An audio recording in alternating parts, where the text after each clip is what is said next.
Good evening. My name is Jeff Simpson. I am a student at Chicago Theological Seminary, currently concluding a course called Preaching the Headlines. I say concluding because this is my final offering of a speech for that class. It's actually a speech that I did just a couple weeks ago, and then I took the feedback given to us from our instructor, and I've revamped the speech a little bit, turned it into a little something different than I originally had planned. I kind of like it this way, and I hope you do too. This will be my fifth take of this, so bear with me, and hopefully the volume will be on. Hillary Clinton is a liar and a crook. I can't stand either candidate for president running this year because one is a pompous, self-centered egomaniac, and the other has done nothing but lie and cheat her way into this position. Hillary Clinton let a man out of jail on the rape charges in Arkansas, and then she laughed about it. Hillary Clinton is responsible for the deaths of 4 individuals in Benghazi. Hillary Clinton may just be the most dishonest candidate ever to run for president. Donald Trump is president. I heard those statements a lot in the election cycle of 2016.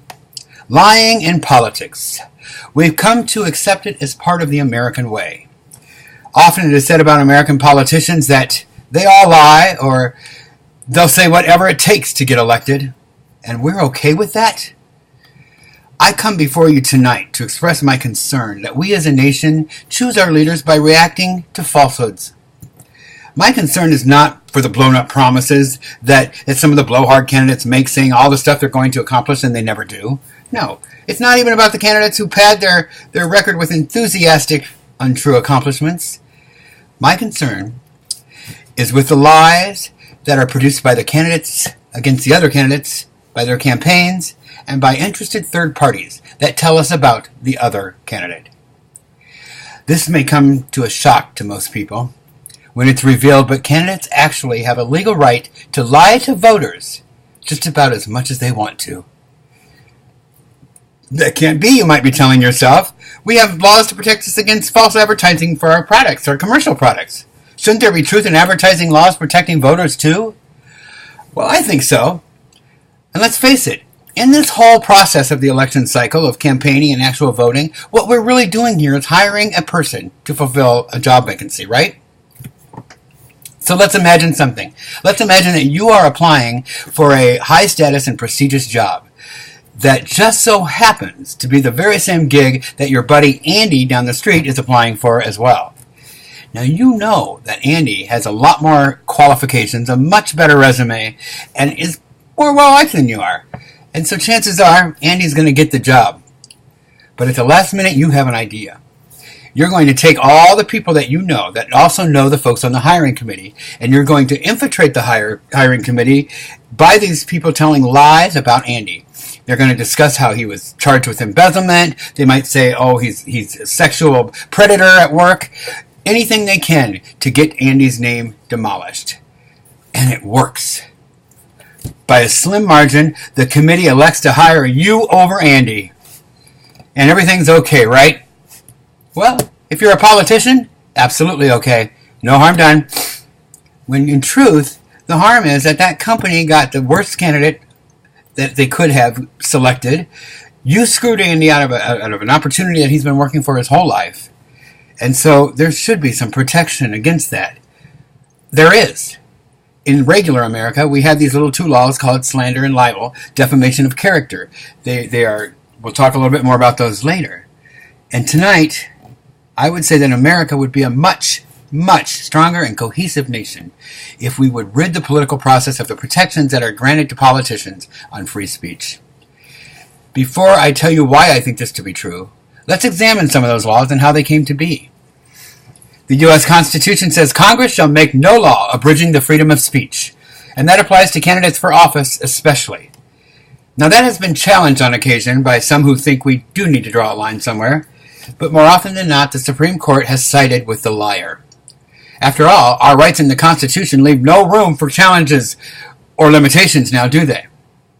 Well, I dare any one of you to walk into a theater tonight and stand up in the middle of the movie and scream, "Fire!" When the police come to arrest you, you try to invoke your free speech protections and leave the theater owners with numerous refunds to process, the taxpayer with a bill for the fire engine being called, and so on. No, I don't think you're going to get too far with your free speech protections there. I think you're going to see how free we really are as they haul you away in the back of a squad car. Let's look at freedom of religion. America, freedom for religion for all, for whatever you believe. But there's a practice in some religions called mercy killing. Mercy killing involves perhaps murdering your adulterous wife or your child who's exhibiting homosexual behavior. And in some theological circles, it's okay to kill those people. In America, we guarantee the rights to practice religion however you want. But when was the last time you saw a mercy killer exonerated for his or her crime? And some folks would have you believe that we all have the right to carry whatever weapon on us based on the language in the Second Amendment. But try walking into your local police station tonight, armed with some heavy military-style assault weapons all around your neck and some canvas bags full of ammunition, and see how free you are. You see, we do have rules that come with our basic rights. So I'm not buying into this whole we got to keep freedom of speech pure argument by those who want to keep the deception alive in political discourse. No. Slander and libel torts act as the guides to keep our speech free but accountable. Slander is a term used for oral defamation. It's when somebody tells one or more lies about a person and to one or more people, and that lie eventually harms the reputation of that person and causes some damage. Libel is the same thing, except it's talking about the written false statement that is damaging to a person's reputation. And we have those extra protections for you and I in regular citizenship, but we don't have those protections. We have extended protections for the candidates who don't get to use those laws for their own purpose. And the problem seems to lie within the interpretation of the Constitution by the Supreme Court.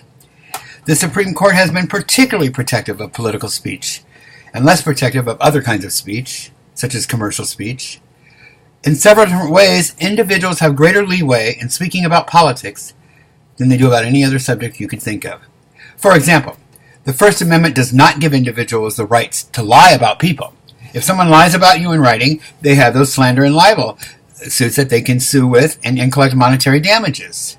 However, if you're a public official, you would have to meet a higher legal standard to collect your money. In a landmark Supreme Court case, New York Times versus Sullivan, the court decided that the Constitution guarantees or requires, we think, a federal rule that prohibits a public official from recovering damages for a defamatory falsehood relating to his official conduct, unless he proves that the statement was made with actual malice, that is, with knowledge that it was false, or with reckless disregard of whether it was false or not.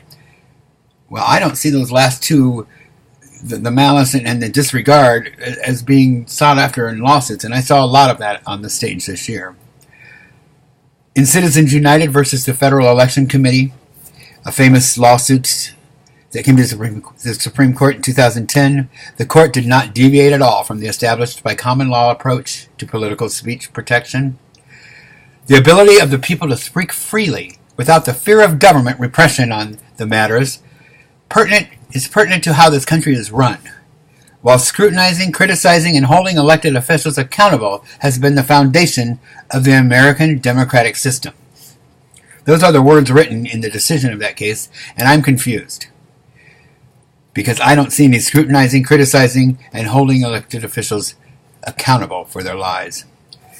But I challenge the court just to see us in a different light totally. Voters need to know the truth in our elections in order to make a good decision. We protect consumers against advertisers. Look at the case against Miss Cleo in 2004. Cleo was a late-night infomercial psychic who, for $3.99 a minute, could tell you everything that's going to happen to you in the next 20 years. They said that these consumers who were using Miss Cleo's services needed protection. I think if we can protect consumers against a late-night infomercial psychic, we certainly can protect them against the potential lying, deceptive leaders of the free world. Under our current practices, we never get to the truth, even if we take it upon ourselves to be responsible citizens. We have politically unbiased fact-checking machines, but who has the time to filter out the millions of lies on the internet that you're going to have to go through before you get to that machine? I know it's our ultimate responsibility to do the research, but I guarantee you it's not being done. How many out here went to one of the political websites this season and looked at some of the fact-checking or even the candidates' websites. Most people I ask have not. I tried to research what the rest of the world thinks about this. Imagine what the folks in China think about us picking our leaders based on lies, or figuring out which is the least lie to be worried about. That's what they're thinking. But I couldn't find a whole lot of research on that because I kept running into reality-style show sensationalisms when it came to keywording America, politics, and so on. But I know what some of you are probably saying. Well, really, where's the harm being done?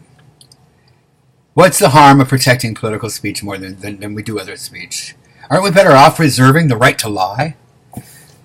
Well, it's certainly difficult to play the what would have happened game in politics. We can do it all the time, but we don't really get the answers.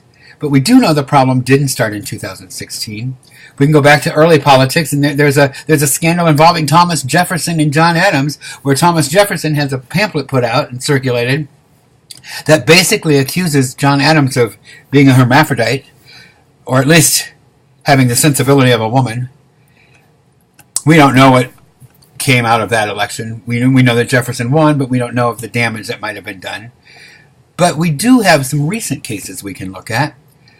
In the primary season of the 2000 election, it was none other than renowned liar Karl Rove, who leaked a rumor that John McCain had fathered a love child.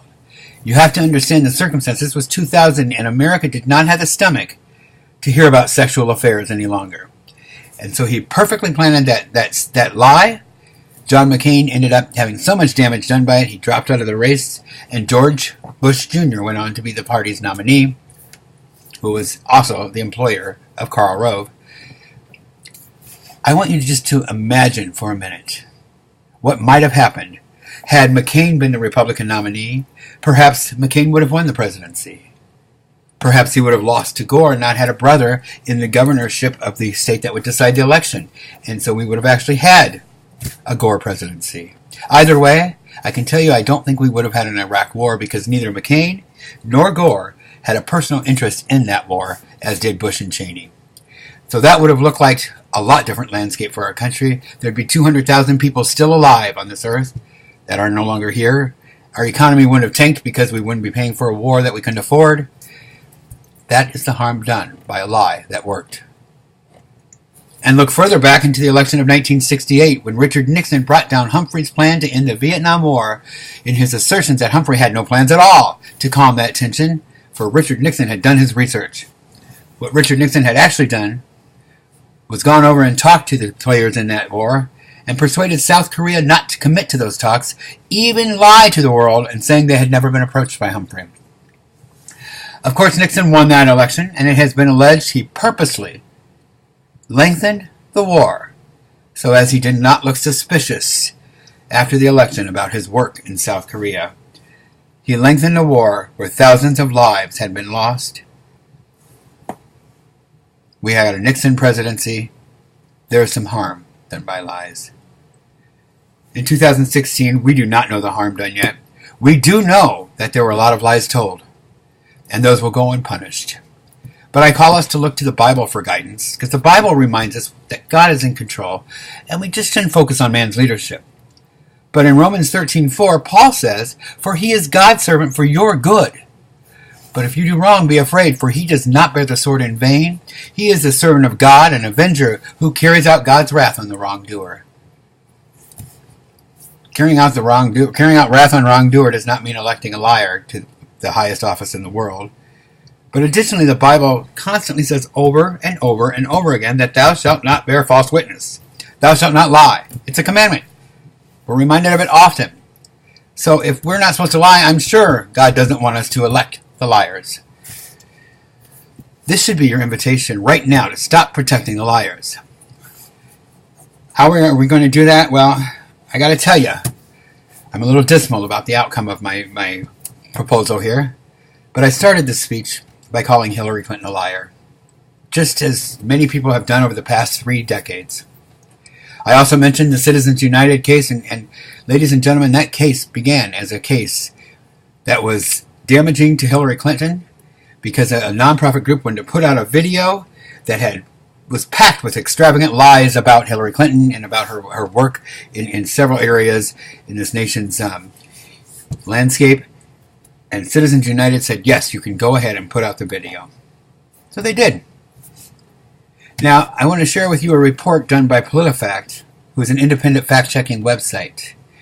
For the past 10 years, they have followed prominent political candidates and their statements. From 2000 to 2007 to 2017, they took these statements and they've ranked them in order from biggest liar to the least lying candidate, the top 20 of those. Who do you think was the biggest liar in the past 10 years? None other than Donald Trump. Who's the most honest politician in that research? Well, it's none other than our current president, Barack Obama. But he's followed closely, a close second, by the second most honest politician, Hillary Rodham Clinton, who actually scored highest in the liar, liar, pants on fire category, meaning she has told absolutely the least outright lies of any political presence in the past 10 years. The voter thought differently because the voter had been told differently. And now we face a presidency which actually has the actual biggest liar at its realm. What harm could come from that? Well, I want to tell you, I do know Hillary Clinton. Don't know her personally, but I've worked on her campaigns since 1996 on the re-election of her husband to the presidential office and got a chance to spend a lot of time with Hillary Clinton throughout the years in little bits. And I will tell you, I think one of the biggest losses we will suffer is we will never know what possibly could have been the greatest presidency in our country's history. We will never know what that's like. And another harm we're going to face has very much to do with what I'm talking about tonight. The Supreme Court has decided it's okay to protect the liar and to let him run for office and let him win that office. And the Supreme Court, who made all this possible, would be the ones to change it. Unfortunately, as our judges are aging out of office, who will be stacking the next court? Donald Trump. I don't think he's going to be too concerned about liars in politics. Ladies and gentlemen, whatever good were we thinking would come out of protecting the liar?